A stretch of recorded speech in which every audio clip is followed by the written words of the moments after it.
As this video goes live, we are yet again in the middle of another set of international friendlies as England prepare for the 2026 FIFA World Cup held in America, Canada and Mexico.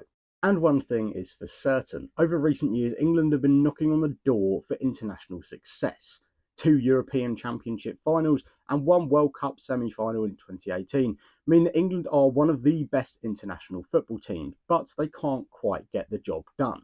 Well, on the men's side that is. The women seem to be carrying the load of a nation as they have won the past 2 consecutive Women's European Championships. In today's video, I'm going to look at where England stand heading into 2026. I'm going to be looking at our key players as well as a full list of names I think will be heading to the 2026 World Cup, as well as our competition and who we could really face troubles against. As well as this, I'm going to be answering the question, can we really win the World Cup? But before we kick off, if you like my content and want to see more on the channel, please subscribe, drop the video a like and leave a comment on how far you think England will get in the 2026 World Cup. Now, let's get underway. Right, so let's get into who our key players will be heading into the 2026 World Cup. I'm going to take one player from each position, so goalkeeper, defender, midfielder and attacker, and see why they can be pivotal for English success. We're going to start in net, and this is a pretty obvious one. If you hadn't guessed already, that will be Jordan Pickford. Despite Dean Henderson having a brilliant past 2 seasons and winning the FA Cup with Crystal Palace just last year, Jordan Pickford is England's #1 and has been since 2018 and has made 80 appearances for the men's national side. Despite what you think of Jordan's club form, whenever he puts on the gloves for England, he is one of our best players and most reliable as well. A penalty shootout saving specialist as well as being good with his feet and a commanding goalkeeper is exactly what England need if they want to succeed at this upcoming tournament. Moving on to who's going to be in front of him now, and I think this is a bit of a rogue shout for who could be our most crucial player heading into the tournament. I'm going with Nico O'Reilly. Yes, Mark Gahey and Trent Alexander-Arnold may have experience playing for the men's international team. However, Nico O'Reilly can fill a position that has been void for a very long time. You could probably argue that going all the way back to Ashley Cole was the last time we had a world-class left-back fielded in the England international side. Yes, we've had the likes of Danny Rose and Kieran Trippier who have played in the position, but they haven't exactly been at the very top of their game. It always seems that when it comes to fielding a team for an upcoming match, the left-back spot has always been a bit of an iffy one for England, whether we put players out of their position there or someone who maybe doesn't have the top level experience or is world class enough to compete at the very top level. But with the current season Nico O'Reilly is having with Manchester City, I believe he could fill that role perfectly and play a pivotal part in English success. Yes, he may only be 20 years old, but he is now a crucial part in Pep Guardiola's back line for Manchester City's success. In midfield, England have a plethora of talent, whether it be Cole Palmer, Bukayo Saka or Eberechi Eze. We seem to have a vast depth of worldwide talent that could take on the best in the world. But there is one name that I didn't mention in that list of players, and no, it's not Jude Bellingham, it's Declan Rice. With 70 appearances for his nation and 5 goal contributions for Arsenal in 11 Premier League games this season, Rice has become one of the best in the world in his position. Over the last 2 years, Declan has become a key part of Mikel Arteta's side. Okay, they haven't won any trophies, but the amount of wins that they have got from Declan's help has been unmatched. For years we have become comfortable with Declan's engine, passing and tackling ability, but over recent seasons his set piece taking has taken him to another level. His 2 free kicks against Real Madrid last season were absolute magic, and his corner taking ability this season has helped Arsenal scoring many set piece goals. But his best ability isn't actually a physical attribute, it's his leadership skills. Despite only being 26 years of age, Declan will be seen as one of the senior heads in the England national team, and this will be crucial to leading all the young players forward.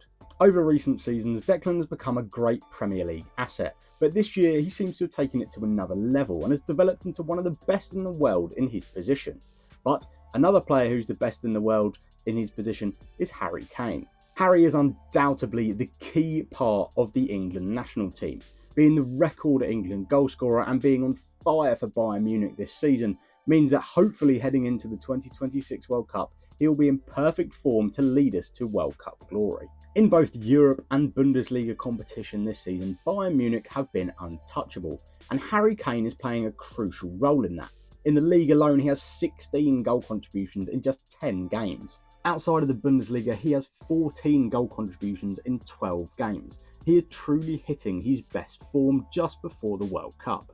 And for England, he is one of the best we have ever seen, with 76 goals in 110 games. The 32-year-old will be leading the line for his national team, and hopefully this time will captain us all the way to world glory.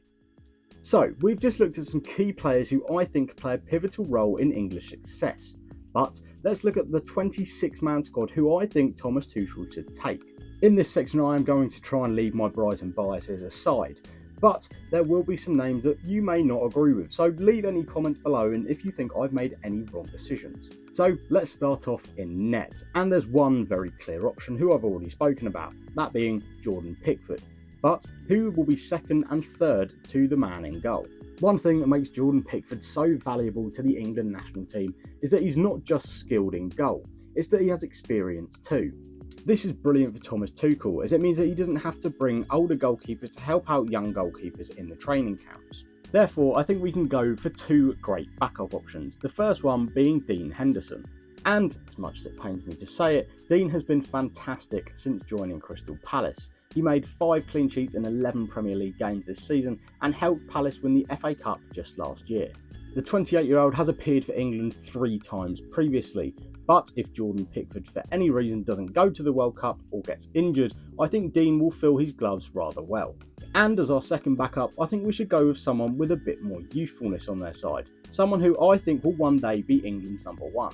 And that man is James Trafford. He shone in the under-21 Euros a few years ago and was brilliant for Burnley in their title-winning campaign in the Championship last year. At the start of the season, it looked like he would be a staple in Manchester City's side, until they went and bought the Italian Gianluigi Donnarumma. But in his 3 matches he played for the Manchester City side, he kept 1 clean sheet. So there you go, they're the goalkeepers I think Thomas Tuchel should take to the 2026 World Cup. Now, onto the defenders. In Tuchel's squads, he tends to play a 4-2-3-1 formation. This means that we're going to have 2 fullbacks as well as 2 centre-backs. So, to make up the numbers, I'm going to have 4 fullbacks in total, so 2 on the right, 2 on the left, and the remainder of the defence made up of centre-backs. On the right-hand side first, I'm going to go with Trent Alexander-Arnold, a relatively obvious choice. Since moving to Real Madrid, it hasn't exactly been plain sailing for the former Liverpool player, but he is always one of the most crucial players in an England shirt. And in the way that the world of football is transitioning now, his set pieces could be a pivotal part to English success. And to join him on that right-hand side, I think Jed Spence will be a great option for the team. The right-back has been brilliant for Tottenham Hotspur so far this season and played a big part in them winning the Europa League just last year. He may have only made 3 previous England appearances, however I think he could be a great asset for the backline going forward as well as defending. The left back position is where things get a bit more complex, as I don't believe that we have players that are too experienced to cover the position. Okay, they may not have been playing at the top level for long enough, but I think their talent is unmatched, and I have 2 great options here for us. The first option I'm going to go with is a player that I mentioned earlier on in this video, and that is Nico O'Reilly. The young left-back this season has become a pivotal part of Pep Guardiola's Manchester City side. He's got 1 goal and 2 assists in 10 Premier League games, as well as 5 clean sheets. And he now seems to be a certain starter for Manchester City, which means surely he should start for England at the next World Cup. As our secondary left-back option, we have a few players to choose from. Lewis Hall is returning from injury with Newcastle and seems to be playing really well. And Oliver Scholes also seems to be a big prospect for West Ham in the future. If we wanted to go with experience, we could also go with Luke Shaw if he's not injured. But there is one player that stands out above all of those, and that is Miles Lewis-Skelly. Okay, the young Arsenal player may now be a backup option for Mikel Arteta's side behind Ricardo Calafiori, but he has already played 6 games for the English national side at just 19 years of age. Last year was his breakout year for the North London side, and he's already made 7 Premier League appearances this season and has always had an impact off the bench. Now moving on to our 5 centre-back choices. I've gone for 2 older heads in the sides, that being John Stones and Harry Maguire. Okay, Stones is injured a lot at Manchester City and may not see as much game time as he used to, but his experience for the England national team and his high-level participation in the likes of the Champions League and the Premier League with Man City could be a valuable asset to the English squad.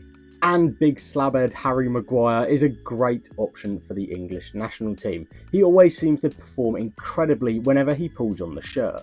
But I doubt these two players will actually start many of the games at the upcoming World Cup, as our next three options I believe will, those being Mark Gahey, Endry Konza and Trevor Chalobah.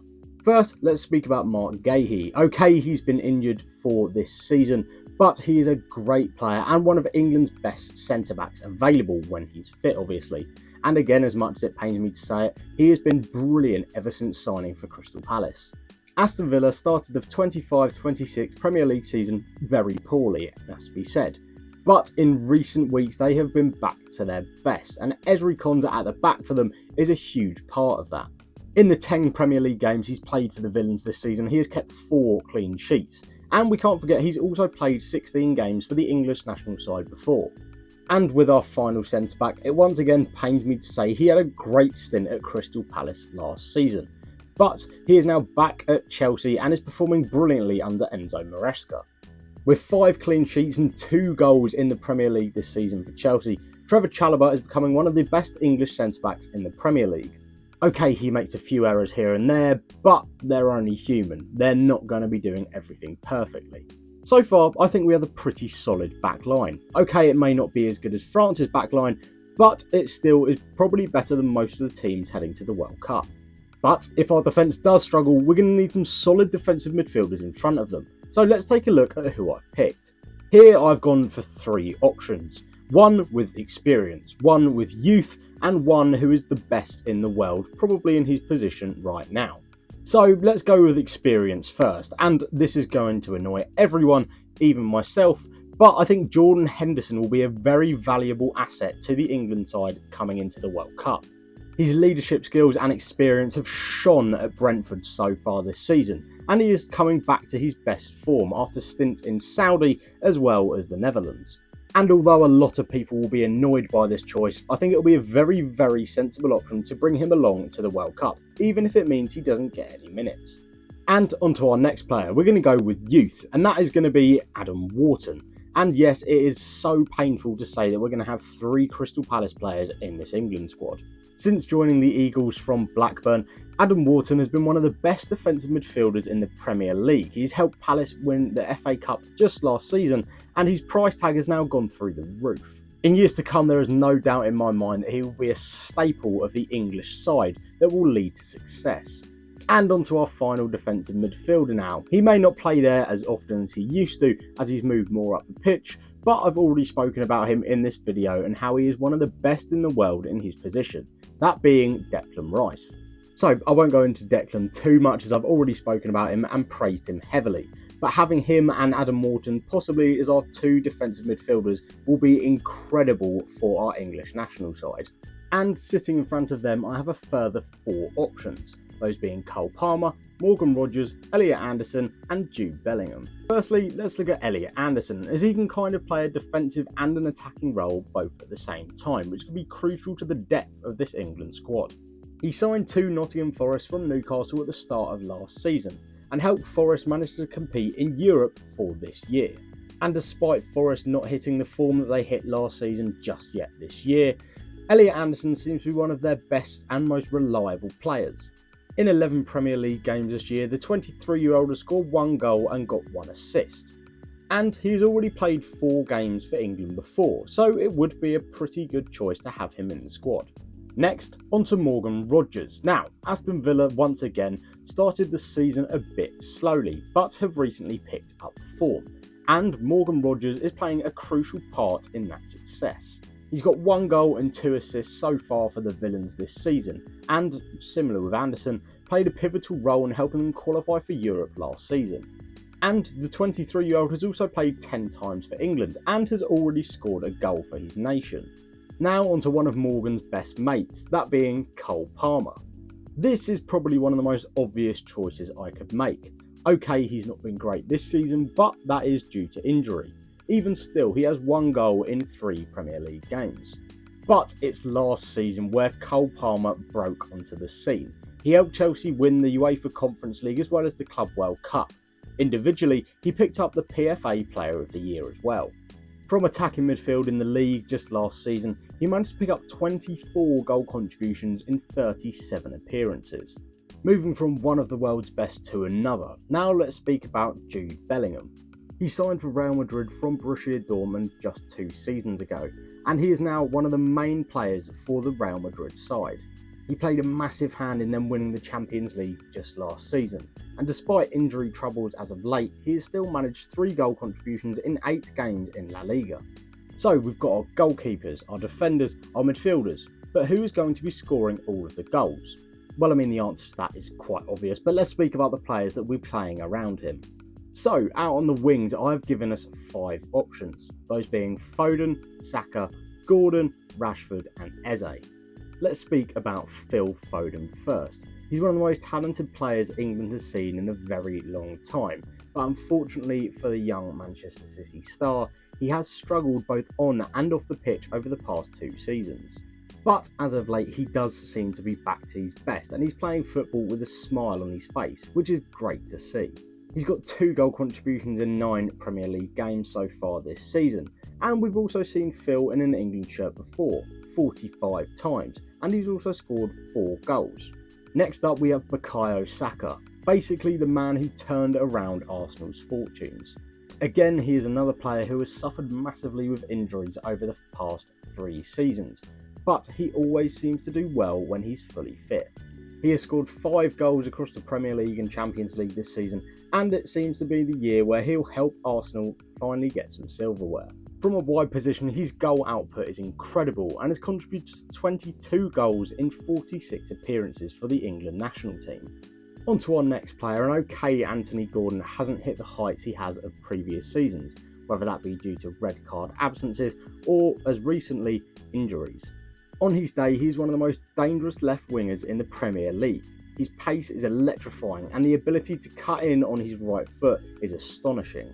In 119 games for Newcastle, he has contributed to 50 goals. Okay, he may not have contributed to any so far this season, and he may be one of the most disliked players in the Premier League, but I truly believe he could play a crucial role in England winning the World Cup. From one player that was struggling for form to another who is currently in probably one of his better spells so far in his career, that being Marcus Rashford. Over the past few seasons, Marcus's career has seemed to be in a decline. However, his loan move to Barcelona this season has proved dividends.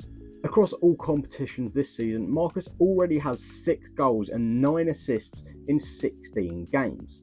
And we know he is uber talented. Okay, his work rate can be questioned from time to time, but whenever he pulls on an England shirt, he always seems to do well.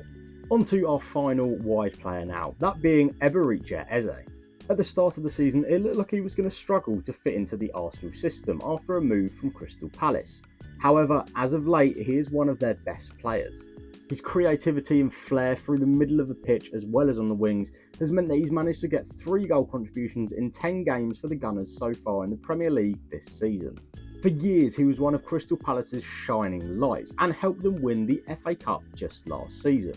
So, we've spoken about who will be providing the goals, but who is going to be putting them in the back of the net? Now, I may only have 2 options here, as I believe Rashford could probably do a job through the middle as well. But obviously one of them is going to be Harry Kane. But who is going to be his backup? I don't think I need to speak about the England captain much, as his resume speaks for itself. He's currently one of the best in the world and, in my opinion, one of the best, if not the best, England has ever seen. But to back him up, we don't really have too many options, whether that be players that are running out of form or players that have moved abroad and aren't doing as well. But there is one man over the past 2 seasons who has risen to the occasion, and he's aged like a fine wine, and I've watched him with a keen eye, being a Brighton fan. So I think there's only one choice that I could be going for here, and that man is Danny Welbeck. Okay, it may be a bit of a rogue shout and very hopeful from me as a Brighton fan, but he has been one of the best English strikers over the last 2 seasons. Ollie Watkins seems to be struggling at the minute, Ivan Toney has moved to Saudi, and Tammy Abraham's in Turkey. With Kane seeming to have no good backup behind him, Danny Welbeck has risen to the occasion brilliantly, and although he hasn't got a call up to the England national side for this set of friendlies, he can easily work his way to being a pivotal part of the World Cup squad. Putting my biases aside, Danny is the top scoring English striker in the Premier League so far this season, and he is such a valuable asset to the Brighton squad, not just because of his goal contributions, but because of his experience and his knowledge of the game. His movement throughout the final third of the pitch is second to none in the Premier League, and I truly think he could be an option for Thomas Tuchel's squad. So, on the screen now is my 26-man England squad for the upcoming 2026 World Cup in America, Canada and Mexico. Let me know what you think and if this will be the actual team. And if you think I've missed anyone out, please leave a comment down below. But who will we be competing with? Firstly, we need to speak about France, as they are still one of the best teams in the world and showcase some of the world's best footballers. With Mbappe, Dembele, Tchouameni, Camavinga and Saliba, they have some of the best players in the world. As well as this, they probably have enough world-class players to fill 2 whole squads. Brazil still could pose a threat, but their defensive instability will mean they will have to rely on their attacking dominance from Vinicius Jr. and Rodrigo. Also, we have Argentina. It'll be difficult to rule out the last winners of the World Cup. And with Messi succeeding so far in America, I feel like they could have a big following behind them going into the tournament. And then I think we have 3 big European nations who we might potentially struggle against in the later stages of the tournament, those being Portugal, Spain and Germany. The Spanish side may be young, but they've done a job over us before at the Euros in 2024. When it comes to Portugal, they have some incredible youth talent coming through their side, but their experienced players are also some of the best in world football.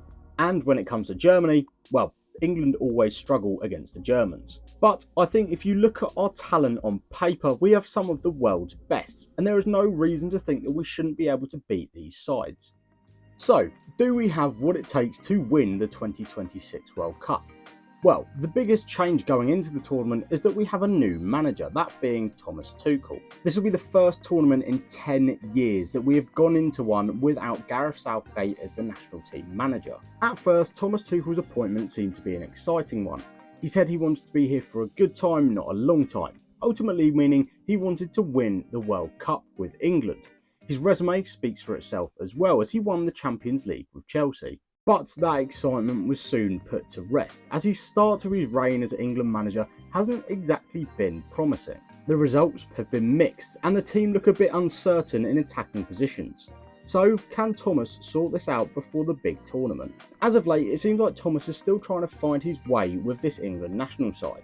He seems to be playing around a bit tactically to see what players suit the positions he wants them playing in best. This means the following months leading up to the World Cup will be crucial to whether England will succeed or not, as Tuchel needs to find a balance between his tactical vision as well as showcasing some of the talent England has. If Tuchel does find this balance, we could see English success. But if he doesn't going into the tournament, it could lead to failures like we saw in the early 2000s when we had our golden squad. So yes, England have the talent on the pitch, and we have the tactical awareness in the dugout as well. But can the players and the manager work together to create ultimate success? So, can England win the 2026 World Cup? Honestly, I think yes. But we're going to have to make a few tweaks going into the tournament. We've got the talent, we've got the experience, and we're lucky enough to have an age where all of our players seem to be hitting their primes at the same time. But France have insane squad depth, and Spain have done us over before in a major final of a tournament. Overall, England, I would say, are in the top 3 or 4 nations in world football currently. But if we do want to win the World Cup, everything will need to click simultaneously. And will that happen? Well, I think so. So if you have enjoyed this video today, please leave it a like, subscribe to the channel and leave any comments down below. And until next time, that will be all.